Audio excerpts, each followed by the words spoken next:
Alive and Well STL is a presentation of the St. Louis Regional Health Commission and RareGem Productions to build a healthier St. Louis. Power up with the positive. Learn more at OneRareGem.com. That's OneRaregem.com. Support for Alive and Well STL comes from Beyond Housing, helps entire communities become better places to live. Learn more at beyondhousing.org. The Regional Health Commission works in partnership with regional health sector advocates and stakeholders to improve healthcare access, reduce health disparities, and improve health outcomes for the uninsured and the underinsured in St. Louis City and County. Alive and Well STL with Bethany Johnson-Javois, CEO of the St. Louis Integrated Health Network and Managing Director of the Ferguson Commission. Hello, and thank you for joining us today. I'm Jade Harrell, the producer for Alive and Well STL.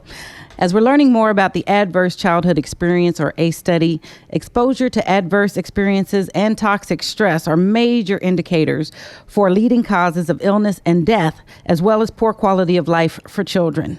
Project Launch is one initiative working to provide a coordinated effort to address the needs for children in our area by providing parents and children coping mechanisms, access to resources, physical and behavioral health care, and recovery services. Today, we are joined in the studio with Sam Blue, Community Engagement Specialist with Vision for Children at Risk through Project Launch, linking actions of unmet needs in children's health in St. Louis.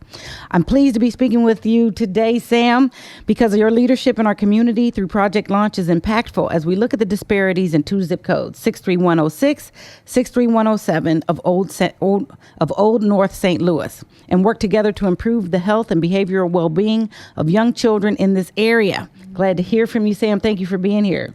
Well, thank you, Jade, for having me here. I also want to thank the Alive and Well family for having me here as well. Absolutely. Well, we realize in more areas that are in our community that we are in need of work. This 5-year initiative focused on what's going on in our community by targeting very specific risk areas and leaning into this effort. We're learning from this effort. So can you tell us what it means to you specifically to be alive and well? Create the vision for us. Well, number one, I thank God for his mercy and grace. For having me to be alive and well in this day and time. Yeah. I'm thankful for my spiritual connection. I'm thankful for a support system that keeps me alive and well. I'm thankful for a working relationship with others. My wife, 25 years. All right. A working relationship. Have 9 children. Of your own? Even the 2 children I don't have custody of have a working relationship with the mother. Nice. Working relationship with my supervisor, my friends, my neighbors, and other agencies and organizations on a state level, local level, as well as a national level. Good working relationship. So I'm thankful for that. That keeps me alive and well. Yeah. Above all, being our children. The well-being of our children, being focused on that keeps me alive and well to do things for them. I like how you utilize the word working relationship. Yes. Can you expand a little bit on the working part? Well, that's one thing I like about conversations because, one got to listen, one got to talk. And when you have a working relationship, begin to listen to the other person's needs and wants and goals,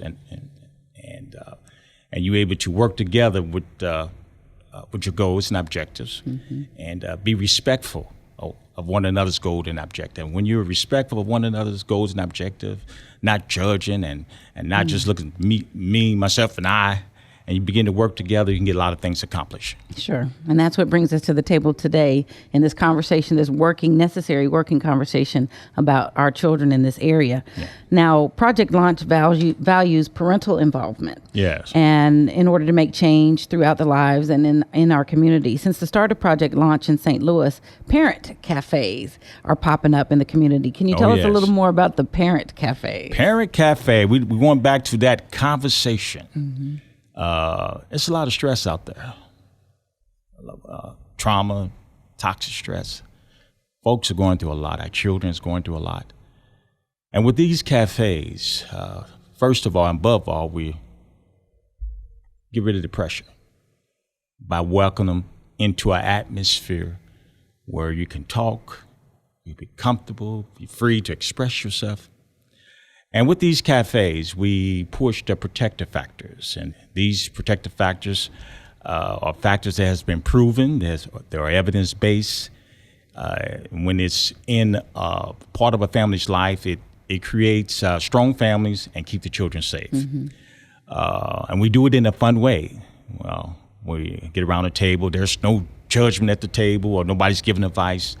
When we talk about resilience, able to navigate the pressure together, we speak from our own experience.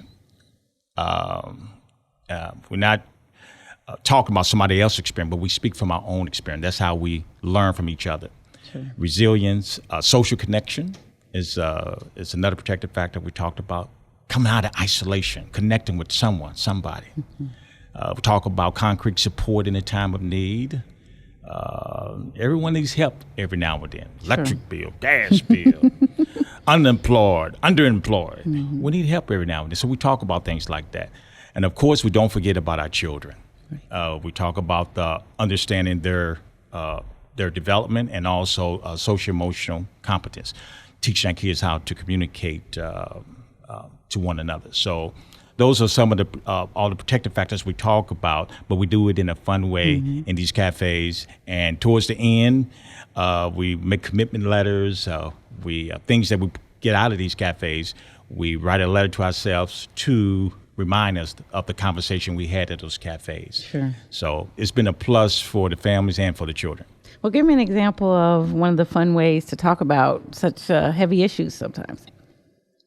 Well, we have what you call Cafe in the Box. We have a series of questions, and we may, as I stated before, whether it's resilience or connection, we may a question may come up concerning about connection. Who do you connect with? Who are your friends? And we just have a casual conversation. Well, my friend is this person, my friend is that person. Who do you recommend to be around your children? What's your experience like? We don't give no advice now. Okay. We may talk about, well, I don't want this person around my children. I don't want that person. But as we begin to share, we begin to build each other, because you may have one parent that may be there and they have never thought about it in that particular angle, that different way. So we encourage one another. We build each other without tearing one another down. That sounds like it would open up some great conversation opportunity for our parents. How do you ensure that the parents who really need these cafes are getting to them, and not solely the parents who are already actively engaged, who are aware? We want all hands on deck. We want everybody there, because we can learn from each other. We can learn from each other. And those things that you've been through, I'm able to learn. So we don't discriminate against nobody, even professionals. Take the professional hat off and put your parent hat on and begin to share. And we all grow together. So yes, they're welcome. Sure. Well, with 9 children, we know that you are an engaged, active dad yourself. Did that influence your decision to get on board with this initiative? Well, I've always been involved with family projects and children projects. And when I got hired, I didn't know nothing about no cafes at all. Only thing I knew, she was my supervisor, began to train. I went to all these trainings, and one training after another. And once I learned more about the cafes, it began to build me, and it's still building me. Really? Yes. Added to your it's just continue to add to my own experience as I learn from others.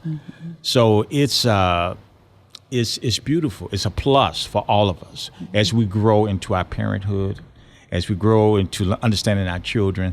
I'm glad I was introduced to the parent cafes. Sure. Is there anything that hit you as the most profound thing that you've now adopted into your lifestyle? Conversation. Listen to somebody. Start listening. Shut up. Stop talking. That's what I had to learn. Just listen to folks. Yes. See where they're coming from. Look at their side of the story. Stop giving advice. You're not a lawyer. Stop giving advice. Listen to somebody. Talk to somebody. Have rules at the table. rules of engagement, constructive conversation, and you'll be able to make progress. Absolutely. Have you been able to share your experiences as a father with new parents or parents who need a little guidance to better live in that role? All the time. Okay. All the time. What's your best advice? Well, my best advice, to humble yourself. A lot of times we have so much pride, especially me, and it's my way or the highway. No. We need to humble ourselves and listen to others, those that have been down that highway, those that know the danger that's up the road, those that know the curves and which way to turn, which way to go. So my best advice is to humble yourself and listen to others and grow. So that's not an automatic skill. It's a learned, being a good listener. How can we do that better? Well, actually, in the cafes, we do a little exercise one-on-one. Okay. To prepare us to sharpen our listening skills. Share about that. And with that one-on-one, we ask them 3 questions. We pair them off into 2s, and we ask about 3 questions. Who are you? Who's in your family? And depending on what protective factor we're trying to express that day, we focus on that protective factor. How was you raised, and how do you raise your children today? So that's what we call the one-on-one to sharpen the listening skills. And you have 2.5 minutes to listen, 2.5 minutes to talk. You have to be sharp. And then we trade off. And then towards the end of this exercise, we ask them, how was it? And many experience. Well, I didn't know I could. 2.5 minutes. I didn't know I can listen that long. Or that well. Huh? Yeah, I didn't know I could listen that long. Right. Oh, I didn't know that this person was like that. Oh, we got kindred spirits. Yes. So that's the first thing we do. We sharpen those listening skills, because that's the key of this cafe, is learn how to listen and have a conversation, a constructive conversation that we all may grow. Absolutely. What are some of the outcomes that you're hoping for in this community and in your own family? I want a sense of community, of working together. The faith-based, the schools, the professionals, the judge, the neighbors. We need to have a more sense of the old saying, it takes a village to raise a child. We all got to come together in behalf of our children. Yeah. Conversation. We need to keep a conversation in the community. Talk to our kids. You got the microwave generation. Nobody wants microwave stuff. Nobody wants to sit down at the dinner table no more to have a conversation. But we need to slow down and have a conversation, listen to each other, to see where we're at so we can help each other. Yes. If someone is listening today and they think parents in their neighborhood need support, what action can they take on their own? Well, there's many avenues. They can go, like we're a Project Launch. We're pushing the parent cafes throughout the community, and you can always start your own cafe in your community, and just in your home, just take off all the decoration off that dining room table. Make a dinner, sit down and just talk to one another, have a conversation with one another. Mm-hmm. It begins at home. Sure. But again, the Project Launch, and also there's other programs like Be Strong Families. That's the organization we have got our training through to start up cafes throughout the community. So there is training to help, because you mentioned beginnings, and I could imagine if we're unfamiliar with that conversation or how to get started, what would be that beginning conversation for a family that may come to the table on occasion or maybe pass each other day to day? How do you begin a conversation? What's a great conversation starter, you would say? Well, in the cafe process and in the training, we have what we call a committee that comes together, and they focus on what matters to them. What's that? What matters to them. Yes. What type of conversation we want to focus on. And within that committee, they set the stage depending on what protective factor they want to focus on, whether it's resilience, social connection, concrete support, or understanding child development. They develop those type of agenda, and through that agenda, they start up their conversations. All right. That's definitely helpful. Well, can you tell our listeners how they can get involved in Project Launch and help ignite more great working conversations and relationships? All right. Well, I'm glad you asked. You can always contact Project Launch at the 314-534-6015. One more time. 314-534-6015. And you also can go to Be Strong Family. Okay. And that website is www.bestrongfamilies.net. And also, I'm part of the Friends National Resource Center. We have a lot of information. You can go to friendsnrc.org. And also the Missouri Trust Fund has a lot of information. You can Google Missouri Trust Fund. A lot of information on those protective factors I just stated. And I also did a little podcast. Just click on Parent Leadership when you go to that link. And I have a little conversation about, a little more conversation about the cafes. That is wonderful, Tim. Thanks for being here today and for sharing this valuable information with our listeners. Well, thank you. And is there anything more that you'd like to share that you want us to make sure that everyone knows?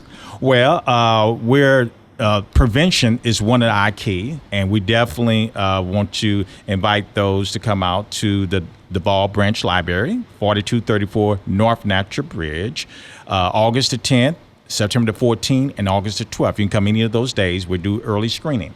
So one way to fight a lot of this trauma and stress is to early screen our babies. Absolutely. Sam, thank you so much. Thank you, everyone, for joining us again for another episode of Alive and Well STL. We look forward to speaking with you next week. Make sure you follow us on Facebook at Alive and Well STL. We're also on Twitter at Alive and Well STL. You can join the conversation on a regular basis with the Bonfire app on your smartphone or any of your mobile devices. Just download the app and to get more information about today's program and become more involved in Alive and Well STL. Visit us online at aliveandwellstl.com and join the movement to make our region more alive and well. It's great to be alive. Be alive and well STL. If you, your family, or your organization is interested in talking about how we better the well-being of the region, sign up for more information, join the conversation, log on to aliveandwellstl.com, and let's build a plan on how we can work together and improve our overall health and become alive and well.